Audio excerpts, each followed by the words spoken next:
Alright, so this now focuses on solving radical expressions, or radical equations, solving radical equations. The idea being you have your variable under the square root and you're trying to figure out for what value does it work. Well, you know, just basic common sense, right? If we're going to try to be sensible, 4 plus what equals 8? 4, right? 4 plus 4 is 8. So I need this value to equal 4.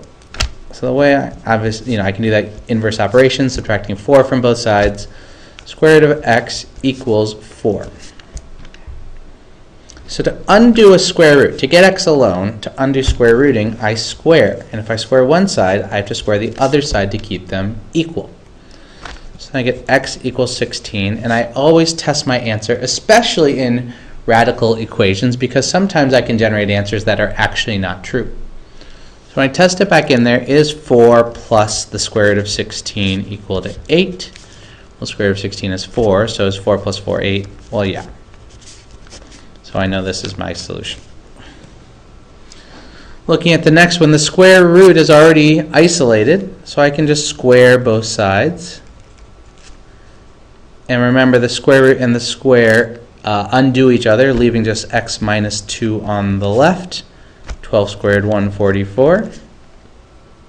So when I add 2 to both sides, I get x equals 146. And testing it out, square root of 146 minus 2, is that 12? Well, it's the square root of 144, which is definitely 12, so that works. So this is your solution.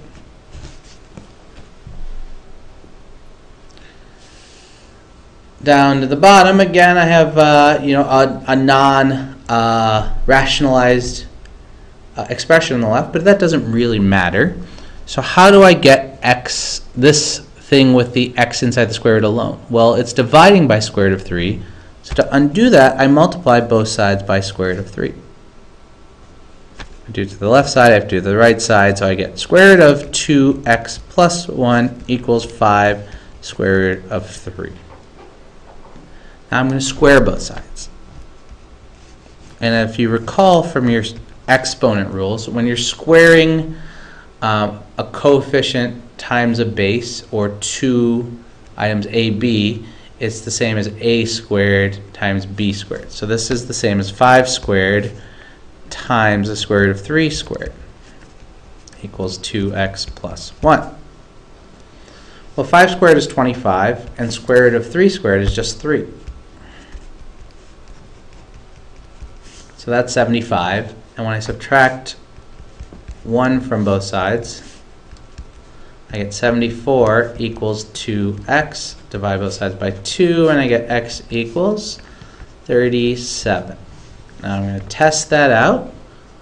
So I get 2 times 37 plus 1 inside the top square root over square root of 3. Is that the same as 5? So 2 times 37, I know, is 74. Plus 1 is 75, so square root of 75 over the square root of 3 is the same as 5, question mark, is it? Well, remember, I can just take the square root of this quotient. 75 divided by 3 is in fact 25, so that's square root of 25. Is that the same as 5? Yes, it is. So that solution works. Flipping to the last page here. Square root of x equals negative 5. So to get x alone, you square both sides. And so you get x equals 25. Well, does that work? Square root of 25, is that the same as negative 5?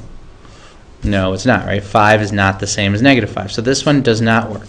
You'll notice there's a situation here, right? When you're trying to take the square root of a number and say that it's equal to a negative number. And that can't be done. Square root of 25 is not negative 5. Just because negative 5 times negative 5 is 25 doesn't mean that the square root of 25 is negative 5. So be careful when you start seeing negatives when you have your square root isolated. Okay, again, another situation. Negative 6, square root of x plus 4. Well, maybe because it's not just x in here, it'll work. Let's find out. We're going to square both sides. 36 equals x plus 4. Subtracting 4 from both sides, x equals 32. x equals 32. So plugging it back in, 18 plus the square root of 32 plus 4, is that equal to 12? 32 plus 4, 36, square root is 6, so it's 18 plus 6, 12. No, it is not. So this is no real solution. And by the way, that was also true for the one above, no real solution.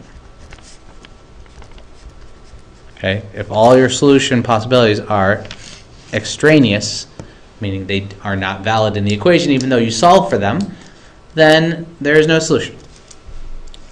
This last one, subtracting 5 from both sides, I get negative square root of x minus 11 equals 4. Well, this negative is just saying there's a negative 1 multiplying it. So I'm going to divide everything by negative 1.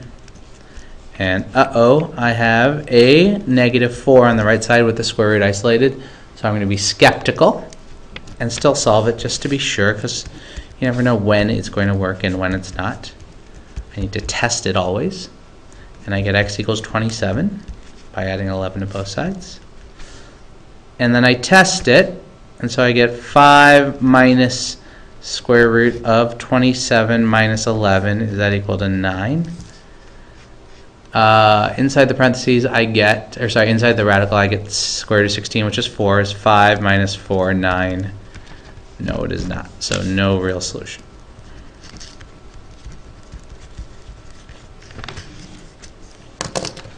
Hope that helped.